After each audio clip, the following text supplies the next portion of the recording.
L'Inquisition est souvent dépeinte comme l'un des chapitres les plus sombres de l'histoire de l'Église. Mais quelle part de ce que nous pensons savoir est vraie? Commençons par comprendre ce qu'était la soi-disant Sainte Inquisition. L'Inquisition était un système judiciaire mis en place par l'Église pour lutter contre l'hérésie. Elle a vu le jour au XIIe siècle et visait à traiter l'hérésie par le biais de procédures judiciaires. Les inquisitions médiévales, espagnoles et romaines sont les plus célèbres. Avant de continuer, aidez-nous en vous abonnant à la chaîne, en aimant la vidéo et en la partageant avec vos amis. Merci. L'hérésie n'était pas seulement une question religieuse. Elle menaçait l'unité de l'Église et de la société. Au Moyen Âge, l'hérésie était considérée comme une menace pour la stabilité sociale dans les royaumes étroitement liés à la religion. Contrairement à la croyance populaire, l'Église a souvent joué un rôle modérateur. Sa mission n'était pas seulement de punir, mais de rechercher le repentir et la réconciliation. L'objectif était de déterminer la véracité des accusations, et non la punition immédiate. La torture et la mort n'étaient pas aussi courantes que la culture populaire le laisse entendre. Bien que la torture ait existé, elle était beaucoup plus rare qu'on ne le pense généralement. L'Église privilégiait la confession à la punition.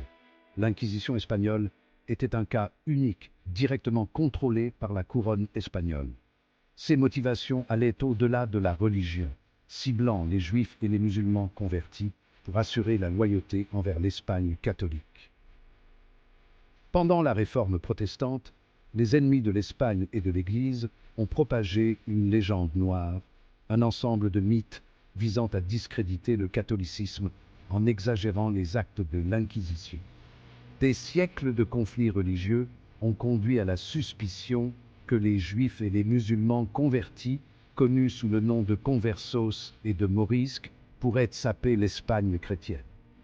Cette peur n'était pas sans fondement et a conduit aux actions de l'Inquisition pour préserver l'unité religieuse.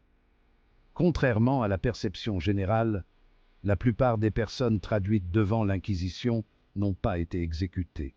Les peines comprenaient généralement des actes de repentance spirituelle ou des amendes, la peine de mort n'étant prononcée que dans des cas exceptionnels.